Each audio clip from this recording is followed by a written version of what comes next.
Who's your biggest competitor? Senator, we have a lot of competitors. Who's your biggest? I think the categories of, do you want just one? I'm not sure I can give one, but can I give a bunch? So there are three categories that I would focus on. One are the other tech platforms, so Google, Apple, Amazon, Microsoft. We overlap with them in different ways. Do they provide the same service you provide? In different ways, different parts of it, yes. This way. If I buy a Ford and it doesn't work well and I don't like it, I can buy a Chevy. If I'm upset with Facebook, what's the equivalent product that I can go sign up for? Well, there's the second category that I was going to talk about. I'm not talking about categories. I'm talking about, is there real competition you face? Because car companies face a lot of competition. If they make a defective car, it gets out in the world, people stop buying that car, they buy another one. Is it an alternative to Facebook in the private sector? Yes, Senator. The average American uses 8 different apps to communicate with their friends and stay in touch with people, ranging from texting apps to email. It's the same service you provide. Well, we provide a number of different services. Is Twitter the same as what you do? It overlaps with a portion of what we do. You don't think you have a monopoly? It certainly doesn't feel like that to me. Okay. So it doesn't. So Instagram, you bought Instagram. Why did you buy Instagram? Because they were very talented app developers who were making good use of our platform and understood our values. It was a good business decision. My point is that one way to regulate a company is through competition, through government regulation. Here's the question that all of us got to answer. What do we tell our constituents, given what's happened here, why we should let you self-regulate?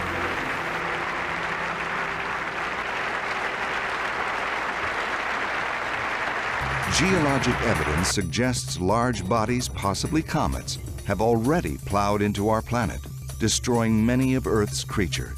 The entire mountain swells, which means that the outer slopes get steeper. There are probably a succession of small earthquakes and then maybe a big earthquake that shakes loose this very steep western flank of the volcano.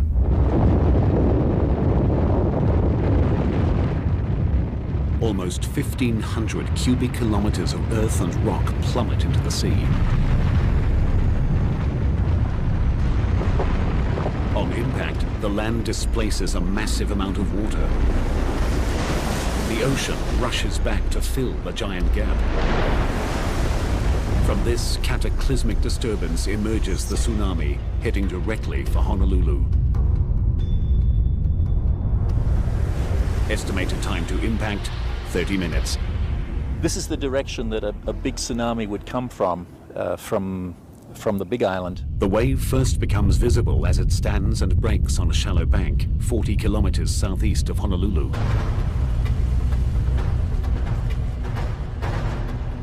You'd see the sea rear up in front of you.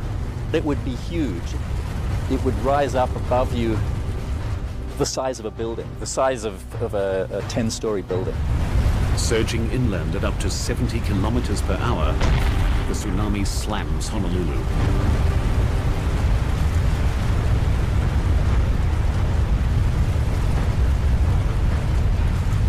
Because the tsunami's energy stretches down to the ocean floor, this wave is not clean water. It's filled with sand, coral, and rock.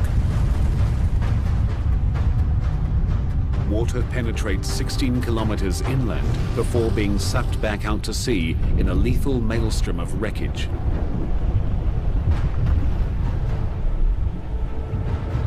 It annihilates nearly everyone and everything in its path. Do you believe in God? Me? Creator? Yeah, so I'm, the more I look at the universe, just the less convinced I am that there is something benevolent going on. So if your concept of a creator is someone who's all powerful and all good, that's not an uncommon pairing of powers that you might ascribe to a creator. All powerful and all good.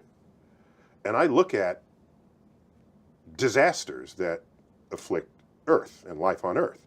Volcanoes, hurricanes, tornadoes, earthquakes, disease, pestilence, congenital birth defects. You look at this list of ways that life is made miserable on Earth by natural causes.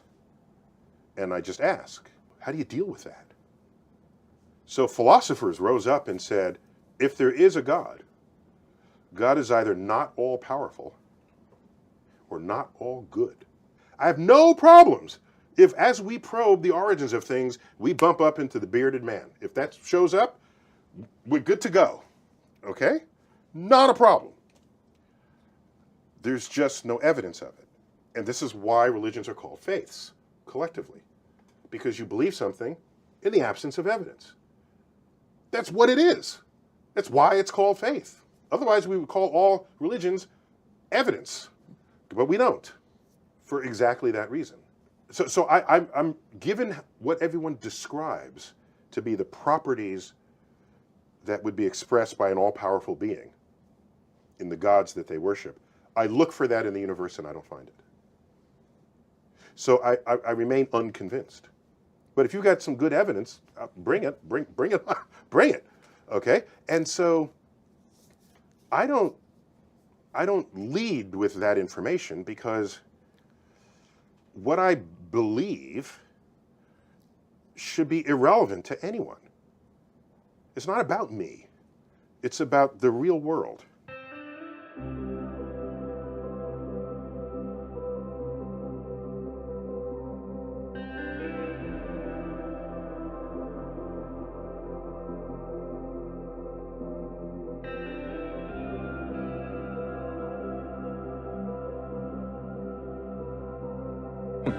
Jesuits have played many a major role in church history. Number one Jesuit today is the amiable Father General, Vladimir Ledachowski, who is known far and wide as the Black Pope. Born Inigo Lopez de la Hoya in 1491, the man known as Ignatius of Loyola was the youngest of 13 children. Despite the misfortune of losing his mother at a young age, he was still a member of the local aristocracy and was raised accordingly.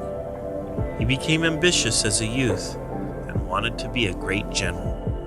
By the time he was 18, he had become a soldier. He began referring to himself as Ignatius, a more mature version of his name. He gained a reputation as a duelist. According to one story, he killed a Moor with whom he argued about the divinity of Christ. Certainly, I cannot lead the society under years of personal decay. After the age of 80, you start the process of decay. I prefer to leave the job when I still retain my senses and not wait until Jesuits start asking themselves, this old man in Rome is still there? This is not very positive. You have to do things with certain clarity, and it's better to start preparing things now. Have you ever heard of blue laws? Essentially, they're a throwback to an older time when businesses were not allowed to be open on holidays and Sundays. But some blue laws are still in effect today. Tonight, News Center Maine's Hannah Deneen explains how these laws impact how you can shop on Thanksgiving Day. Who were the Khazars, and where did they come from? This is a question that has many general answers, but not many specific ones. Most scholars in the field believe that the Khazars were a predominantly Turkic-speaking people who likely originated from the steppes of Central Asia or the Ural Mountains. However, the specifics of these origins are still somewhat obscure due to the fact that they left few archaeological remains from their early years. There have, though, been many conflicting writers and historians who have speculated on Khazar origins. For example, one of their contemporaries from the early 9th century, the Greek historian and monk Theophanes, called the Khazars Eastern Turks. The Arab chronicler and historian Al-Masudi wrote in the 10th century that, and I quote, "The Khazars are a tribe of the Turks." ישנה מסורת שכאשר דוד המלך היה יוצא לקרב, היה יוצא עם מגן שהיו מצוירים עליו שני משולשים, משולש ישר ומשולש הפוך זה על גבי זה, ולכן התרשים הזה נקרא בשם מגן דוד.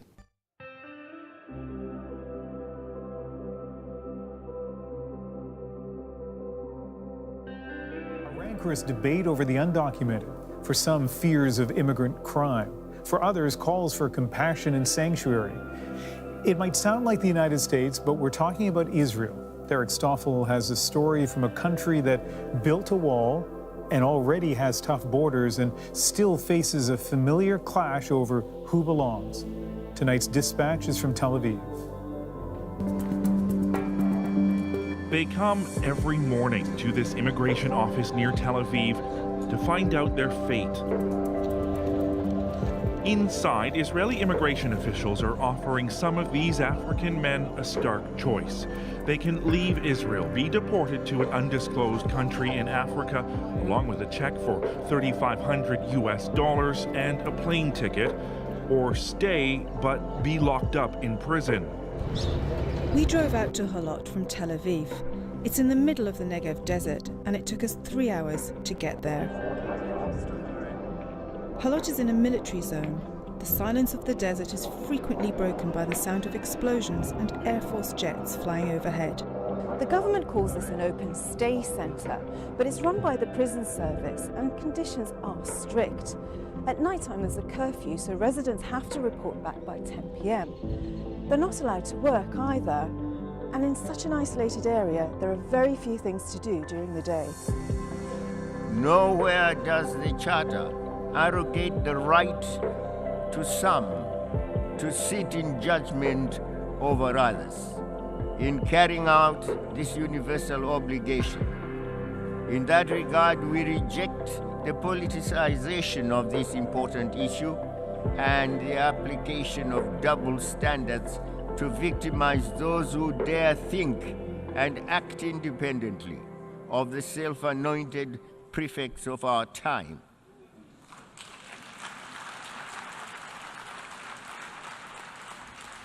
We equally reject attempts to prescribe new rights that are contrary to our values, norms, traditions, and beliefs. We are not gays. Towards Agenda 2063, unquote.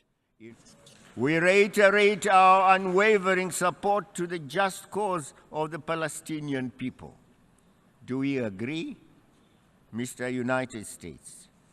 We also reiterate that lasting peace in the Middle East can only be achieved through negotiations to achieve a two-state solution based on the pre-1967 borders. And we must still look forward, alas, to blood and sweat. We have a terrific task ahead of us. We have a shattered world around us, and we must help to rebuild it. We must strive for a sane and just peace, which will save us all and our children from the constant fear of war. Our trade and industry must be restored to a sound peacetime footing so as to ensure steady employment for all. We must strive to give everybody greater security against poverty, unemployment, sickness, and old age. I am delighted to be back in Camberwell again, especially so because I'm here to open this splendid block of flats. You took out a full-page ad in major U.S. newspapers last year criticizing U.S. foreign policy. What would you do differently, Donald? I'd make our allies, forgetting about the enemies you can't talk to so easily, I'd make our allies pay their fair share. We're a debtor nation. Something's going to happen over the next number of years with this country, because you can't keep going on losing $200 billion, and yet we let Japan come in and dump everything right into our markets and everything. It's not free trade. If you ever go to Japan right now and try to sell something, forget about it, Oprah. Just forget about it. It's almost impossible. They don't have laws against it. They just make it impossible. They come over here, they sell their cars, their VCRs, they knock the hell out of our companies. And hey, I have tremendous respect for the Japanese people. I mean, you can respect somebody that's beating the hell out of you, but they are beating the hell out of this country. Kuwait, they live like kings. The poorest person in Kuwait, they live like kings. And yet they're not paying. We make it possible for them to sell their oil. Why aren't they paying us 25% of what they're making? It's a joke. This sounds like political presidential talk to me, and I know people have talked to you about whether or not you want to run. Would you ever? Probably not, but I do get tired of seeing the country ripped off. Why would you not? I just don't think I really have the inclination to do it. I love what I'm doing. I really like it. Also, it doesn't pay as well. No, it doesn't. But, you know, I just probably wouldn't do it, Oprah. I probably wouldn't, but I do get tired of seeing what's happening with this country. And if it got so bad, I would never want to rule it out totally, because I really am tired of seeing what's happening with this country, how we're really making other people live like kings, and we're not. What do you think of this year's presidential race, the way it's shaping up? Well, it's going to be very interesting. I think that probably George Bush has an advantage in terms of the election. I think that probably people would say that he's got like that little edge in terms of the incumbency, et cetera, et cetera. But I think Jesse Jackson's done himself very proud. I think Michael Dukakis has done one hell of a job. And George Bush has done a hell of a job. You know, they all went in there sort of as semi-underdogs, including George Bush, and they've all come out. I think people that are around all three of those candidates can be very proud of the jobs they've done. You've said, though, that if you did run for president, you believe you'd win. Well, I don't know. I think I'd win. I tell you what, I wouldn't go in to lose. I've never gone in to lose in my life. And if I did decide to do it, I think I'd be inclined, I would say that I would have a hell of a chance of winning, because I think people, I don't know how your audience feels, but I think people are tired of seeing the United States ripped off. And I can't promise you everything, but I can tell you one thing, this country would make one hell of a lot of money from those people that for 25 years have taken advantage. It wouldn't be the way it's been, believe me.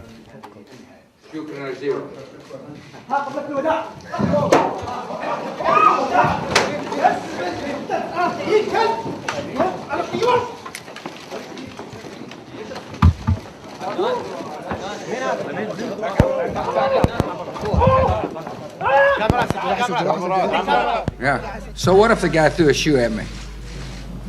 And we'll continue to work together to achieve peace. That's what we want. Freedom and peace. Then Pope Francis came to greet President Trump, and the two exchanged initial words.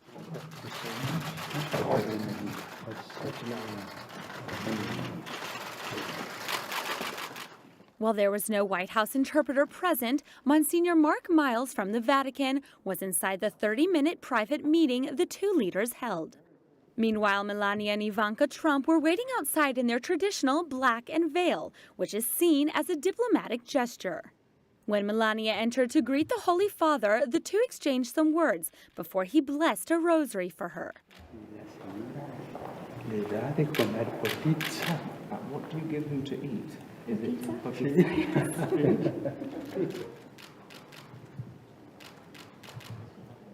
As for the gifts, Trump gave the Pope a series of books.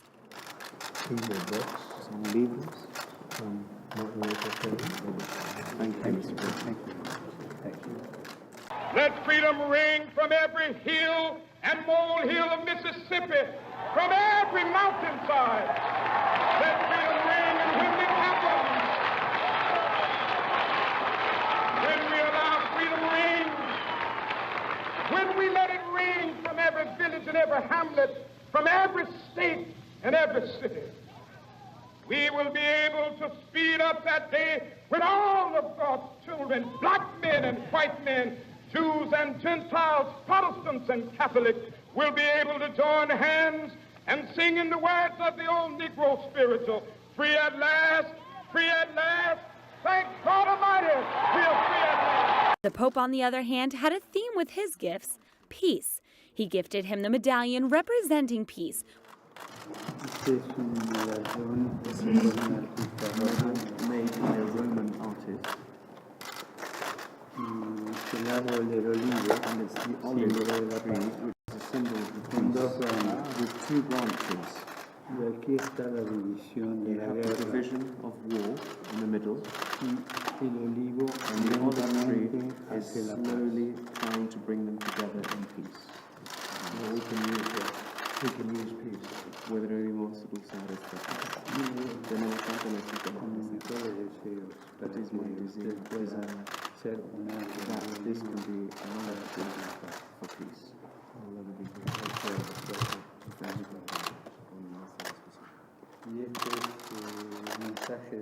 And this is the message of peace every year, and he signed it personally for you. It's the message of peace of this year. That's so beautiful. Thank you very much. And there are 3 books here, which letters that I sent to all Catholics about family, on the joy of the gospel, and on care of our common home environment. I'll be reading them well ahead. When leaving, Melania had to be told to salute the Pope before she accidentally said goodbye in French.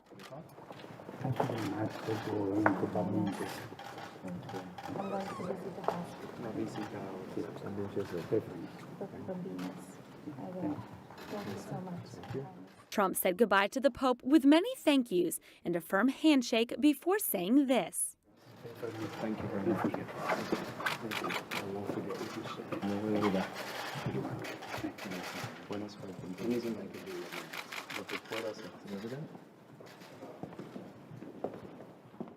Thank you very much. Thank you. Americans have always come to the aid of their fellow countrymen. Friend helping friend, neighbor helping neighbor, stranger helping stranger. We've seen it perhaps more so than at any time, so vividly at least, during Hurricane Harvey. From the beginning of our nation, Americans have joined together in prayer during times of great need to ask for God's blessing and God's guidance. When we look across Texas and Louisiana, we see the American spirit of service embodied by countless men and women. Brave first responders have rescued those stranded in drowning cars and rising water, and I have to tell you that I've watched the Coast Guard. Thousands of lives have been saved by our great Coast Guard. They have done incredible work in the most vicious seas that they've seen in many, many years. Families have given food and shelter to those in need. Houses of worship have organized efforts to clean up communities and repair damaged homes. People have never seen anything quite like this.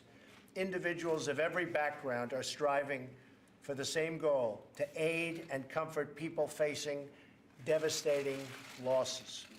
As Americans, we know that no challenge is too great for us to overcome. No challenge. We invite all Americans to join us as we continue to pray for those who have lost family members and friends, and for those who are suffering from this great crisis. And behind me, we have faith-based people who are highly respected, and especially so in their communities where they're not only respected, but they're loved. Evangelical leaders, Christian leaders, many people of faith. And I just want to thank you all for being with us today, because we're going to be signing a day of prayer, and that'll be on Sunday. It'll be a very special day, and I don't know when this was done last, but it's been a long time ago. Yes, is that a correct statement? right. It's been a long time ago. So I'm going to sign it, and then a few of the folks will say a few words, and Pastor Jeffress will say a prayer for not only the people so affected, so horribly affected by Hurricane Harvey, but for the people of our nation, and in fact, the people of our world. Yes. Okay?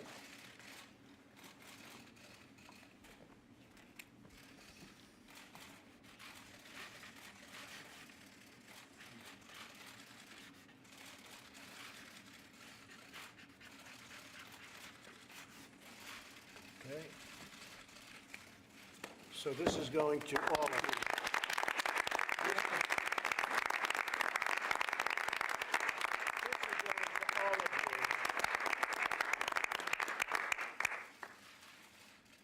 You're all going to get one of them.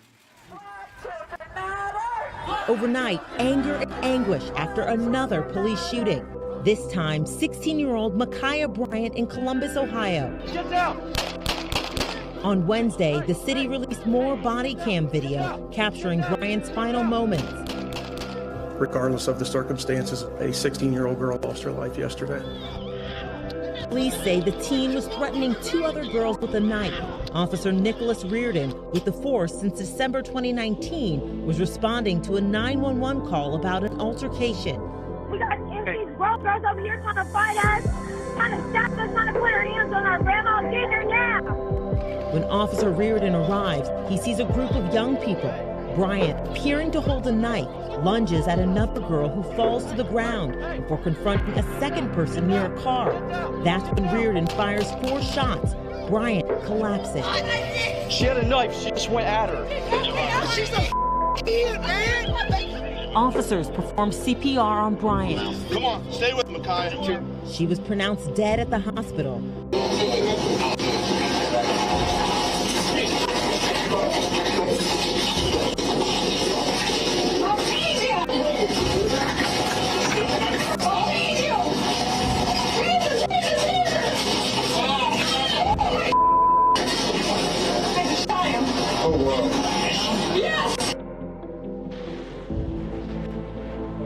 So, Megan, just to explain this to our viewers, police are saying that officer did not mean to fire the gun.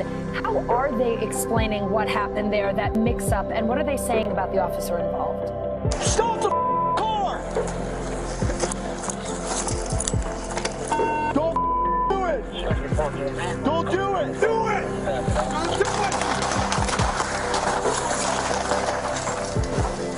Newcastle County Police added the subtitles to the video. Officers say they opened fire because Lyman Moses drove his car directly at them. This is dash cam video of the May 23rd traffic stop when the Jamaican immigrant was shot and killed by a New Jersey state trooper, released publicly by the Attorney General's office. But Gordon's mother, who lives in the UK, says the family had been left in the dark until they got an attorney who was allowed to see the dash cam video last week. The trooper shot him multiple times in his body. Maurice lets off a scream, and then you watch him fall to the ground.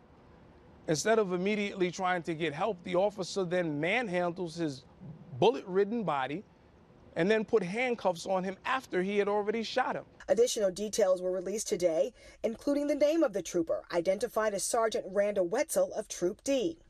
The AG's office also laid out a timeline of what investigators say happened that morning. Around 3:13 a.m., Gordon's car was disabled in Red Bank and local police responded.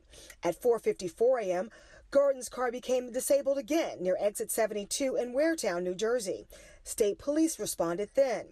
At 6:13 a.m., Gordon was pulled over for driving 101 miles per hour in Stafford. 13 minutes later, he was pulled over for driving 110 in Bass River.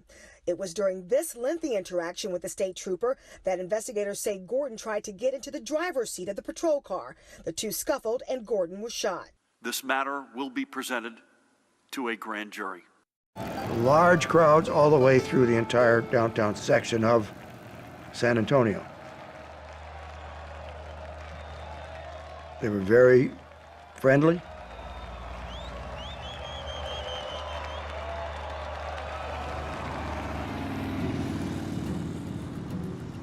And here we're approaching the Brooks Air Force Base Aero Medical Center, where the president is to make a speech dedicating the new medical center. Here the people are racing to get a glimpse of President and Mrs. Kennedy.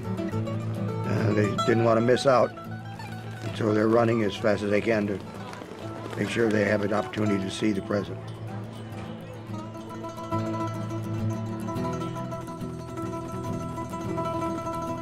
For us, it was an exciting time to, one, get out of school. Number two was to actually see both the president and his wife. It was like really a kind of a king and queen coming to visit.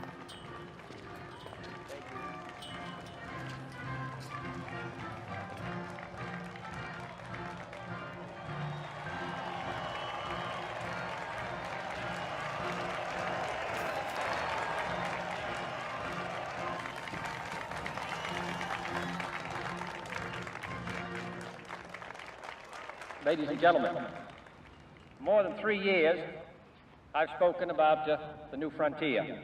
Of course, all of us were looking around, looking at the girls and daydreaming. But as he began to speak, it really began to resonate with me. The fact that we do stand on the edge of a great new era, filled with both crisis and opportunity. An era to be characterized by achievement and by challenge. This nation has tossed its cap over the wall of space We have no choice but to follow it. Sounds kind of simplistic, but nobody had really looked me in the eye and gave me that heave-ho to get up, get off my butt, and get on with my life. With the vital help of this aerospace medical center, with the help of all those who labor in the space endeavor, with the help and support of all Americans, we will climb this wall with safety and with speed, and we shall then explore the wonders on the other side. Thank you. Mr. Nixon, do you have a statement that you'd care to make on your arrival now? I made a statement yesterday for the television and newspapers, which I will not repeat now.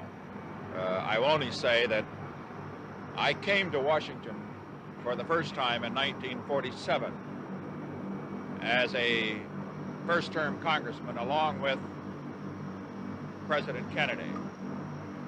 And through the years, I was privileged to know him not only as a congressman and as a senator, and later as president, but while I and he were political opponents, we were personal friends. And I come here today with my wife to join with thousands of others, and through the medium of television and newspapers and radio, millions throughout the world, to pay tribute to a gallant warrior. Mr. Nixon, can you comment on the double thing that has happened in Dallas today? You're referring to the... To the assassination of the assassin. Yes. Well, the man who was guilty of murdering the President of the United States deserved to die. But under our system, he also was entitled to a trial. Two rights don't make a wrong, two wrongs don't make a right. And under the circumstances, I think all Americans, much as we wanted to see the president's murderer brought to justice, deplore the law being taken into the hands of a man. Does it frighten you, sir, as an American, to see this sort of thing go on? No, it doesn't frighten me. It concerns me. These things sometimes happen in America, and they happen in other countries. And I would suggest that all of us as Americans tomorrow, a day which President Johnson very properly has designated a day of mourning, national mourning, that we might use that day not only to mourn the death of the president, but also to pledge ourselves to fight this tendency toward hatred and violence which we saw evidenced in these last 2 days. It is a tendency that exists, and the only way it can be fought is for all of us in our daily lives to fight any evidences of hatred and violence when they occur. In order for you and me to devise some kind of method or strategy to offset some of the events or a repetition of the events that have taken place here in Los Angeles recently, we have to go to the root. We have to go to the cause. Dealing with the condition itself is not enough. And it is because of our effort toward getting straight to the root that people oftentimes think we're dealing in hate. We are oppressed. We are exploited. We are downtrodden. We are denied not only civil rights, but even human rights. So the only way we're going to get some of this oppression and exploitation away from us or aside from us is come together against the common enemy.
Kick me. Kick me.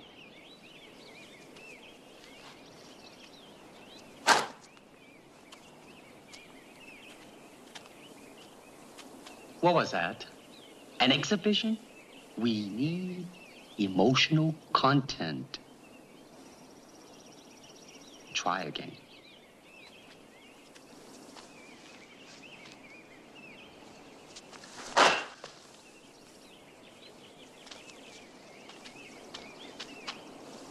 I said emotional content, not anger.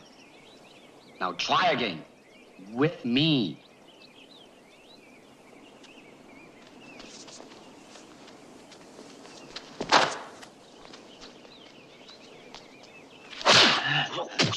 That's it. How did it feel to you? Let me think. Don't think. Feel. It is like a finger pointing away to the moon. Don't concentrate on the finger or you will miss all that heavenly glory. Do you understand?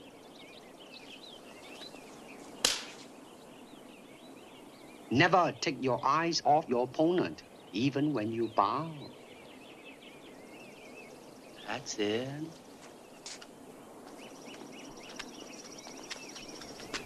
All right, now, all through this year, China has been scrutinized and criticized by the international community for detention of Muslims. But that has not deterred Xi Jinping. He now wants to rewrite the Bible and the Quran. You heard that right. China makes everything, and that includes religious texts. China publishes the highest number of copies of the Bible, and now it wants to edit them as well.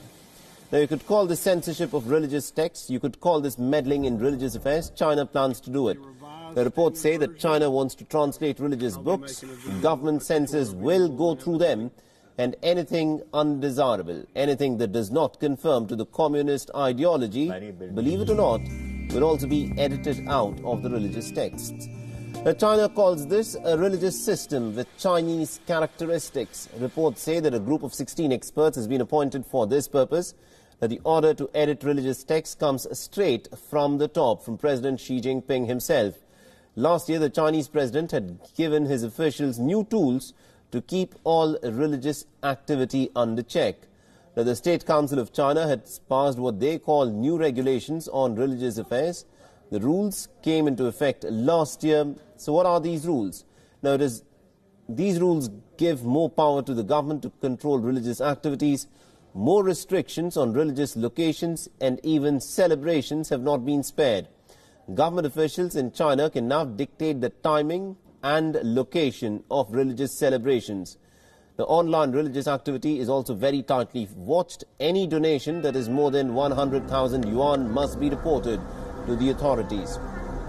In recent years, Beijing has kept a tight watch on all religious activities. Crackdowns have escalated, churches have been shut, mosques have been bulldozed, monasteries have been placed under surveillance. Although China recognizes 5 religions, the Communist Party itself is outrightly atheist. So why crack down on religion now? The truth about modern-day China is that religious observance is on the rise. The people are turning to religion. Modernization, the economic boom and consumerism tends to have that effect. It makes people seek something higher, and then they of course turn to religion. Now, it's a trend that the Communist Party does not like. It wants complete control, and it's willing to go to any extent to achieve this control.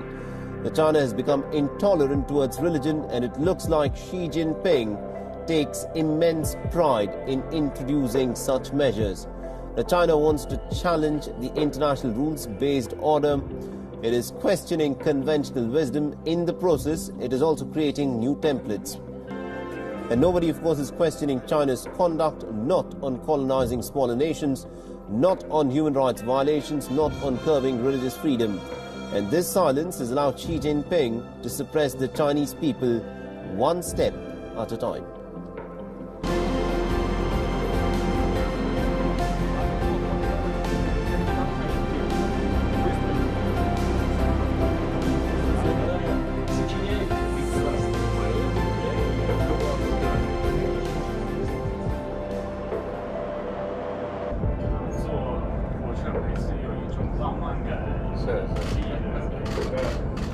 因为我现在很喜欢坐火车，火车还是比较舒适一点，它的机动性也比较强。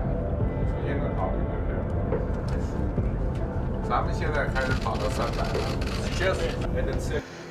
Judgment, thou art fled to brutish beasts, and men have lost their reason.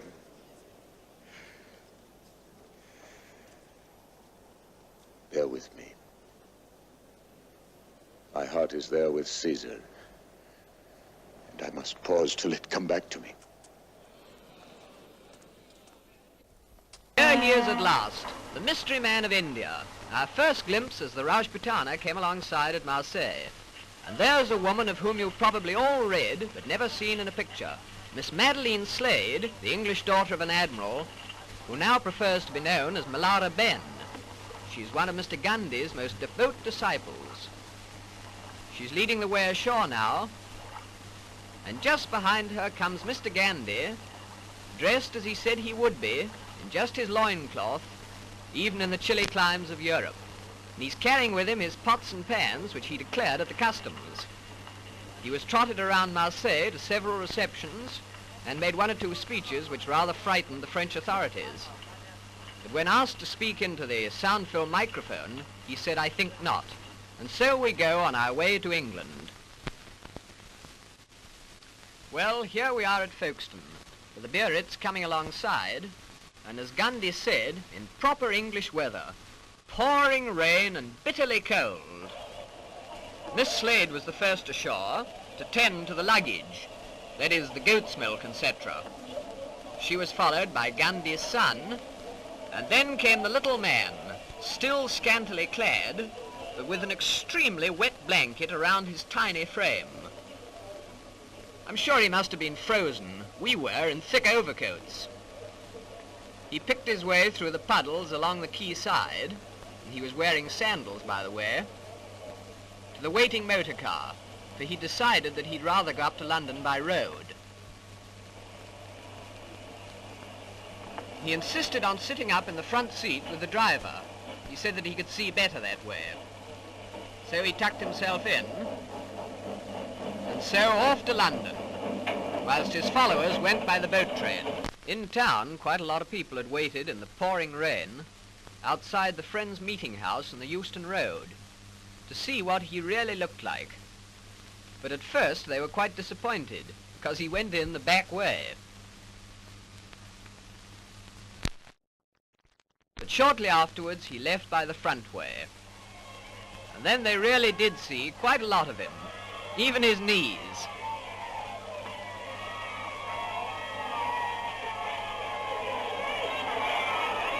No, he won't speak into the microphone.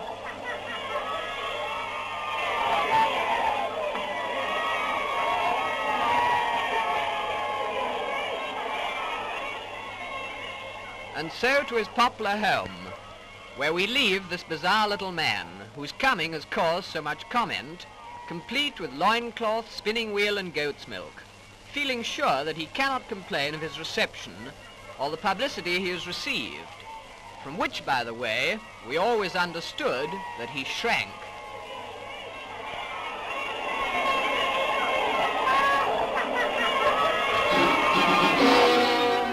These pictures are 9 years old. They were found buried in a German orchard. They were taken by Nazi Heinrich Hoffmann. And here is the man whose hidden private life they show. Adolf Hitler, born Schicklgruber, late Führer of the German Reich.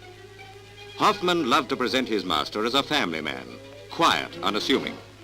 But to this hideout came his henchman, club-footed Joseph Goebbels, the voice of Nazism, later a suicide. The foreign boss, von Ribbentrop, hanged at Nuremberg. On right here, Gestapo chief Heinrich Himmler, also a suicide. Here, too, lived one woman, Eva Braun, reportedly Hitler's wife. This was to be the ex-Austrian corporal's victory dance. Many Germans hope they are still alive. The Allies believe them dead. These pictures show how they lived.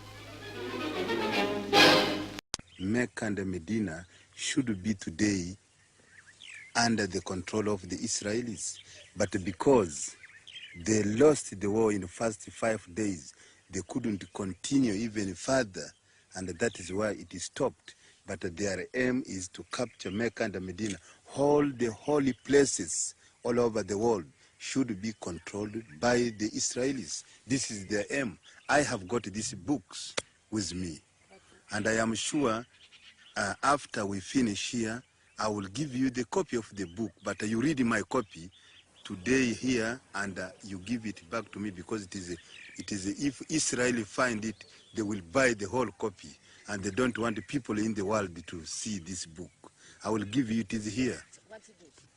It is a book of the Israelis, which is the teaching of the elders of the Israelis, of the Zionists. The black people in Africa, in America, must be the president of the United States of America, must be the secretary of state like Kissinger. They are more brilliant than Dr. Kissinger. Kissinger is not very intelligent. Kissinger always go to the weakest leaders. He never go to Gaddafi. He never come to General Amin. He fears us. Sucker, you ain't nothing. You too ugly to represent us colored folks. These Africans think all of us ugly. Sucker, look at you. You out, sucker. Ali, Boomaye, Ali, Boomaye, Ali, Boomaye, Ali, Boomaye. That mean kill him. Boomaye, Boomaye. George Fulton. Boomaye, Boomaye, Boomaye for him. There he is. You ain't no camp sucker, you wasn't nothing. Even they understand him. Something you said a little earlier on about freedom of expression. So I want to ask you about what is happening in your country and homosexuality, for example, which I believe is illegal and it's punishable. I mean, why is homosexuality still illegal in your country? These the social, cultural issues, if you like. I don't believe that in Ghana so far a sufficiently strong coalition has emerged, which is having that impact on public opinion that will say, change it. Let's then have a new paradigm in Ghana. Is that something you would get behind? I think that it is something that is bound to happen, and when that happens, what's going to provoke it? What's going to make it happen? Oh, it's the activity like elsewhere in the world. Like elsewhere in the world, the activities of individuals, of groups. He's money-loving. Tyler Perry became rich by committing abomination. Yeah. Dressing like a woman. Ain't nothing funny about it. Go ahead, brother. Acting like a sissy. Now up trying to be a motivational speaker, a preacher. Still making money from Medea and still trying to motivate. Motivate what? Who's motivating? Is it Medea or Tyler? Yeah. You trifling, no good things that play with the name of the Lord Jesus, and you preachers are scared to say anything because you feel honored for these fakers coming in your church. That's right. When Tyler gave Jake that $1 million, Jake's looked like something that came out of a carnival. Yes, he did. Tyler went off in that fake tongue. Then laid his hands on the devil. And Jake stood there on television. Then after he did that, he went into another thing. The devil kept uppercutting. That's right.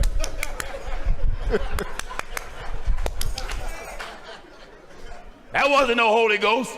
No. That was $1 million ghost. That's right. Oh, no Holy Ghost. That was $1 million ghost. You sick religious things keep playing with God. Yeah. You're going to remember when your Lord appear up in the heavens. That's right. Go back there to the book of Matthew quickly now so I can knock off Matthew 7:21. Back in Matthew 7 and verse 21. Read fast. Not everyone that saith unto me, Lord, Lord. Who give me the correct time, brothers? Amen. Read quick. Shall enter into the kingdom of heaven. Yes. But he that doeth the will of my Father which is in heaven. What is it? Many will say to me in that day, Lord, Lord, have we not prophesied in thy name? And in thy name have cast out devils? And in thy name done many wonderful works? All right. And then will I profess Then the Lord gonna talk. and then will I profess unto them, I ain't never know you. Depart from me. Get away from me. Ye that work iniquity. You work a bunch of sin. Yeah.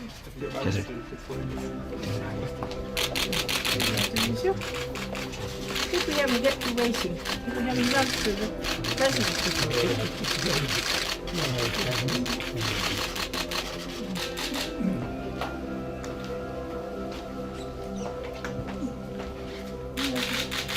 Very nice.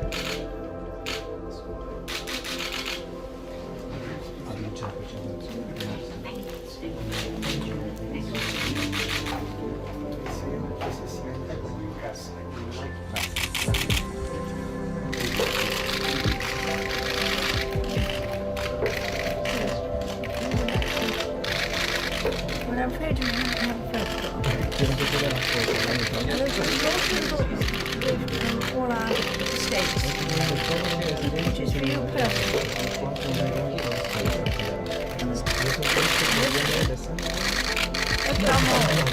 Up in Scotland. My God.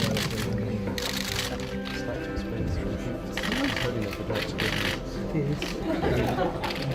1679, and it's actual references original done rather nice, and the leading part of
President, I'm delighted to welcome you and Mrs. Obama to London.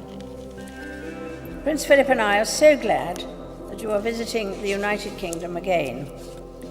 We have fond memories of our first meeting during the G20 conference in London in 2009. It also gave me much pleasure to welcome Mrs. Obama and your two daughters here almost 2 years ago. Your visit to this country inevitably reminds us of our shared history, our common language, and our strong intellectual and cultural links. It also reminds us that your country twice came to the rescue of the free and democratic world when it was facing military disaster.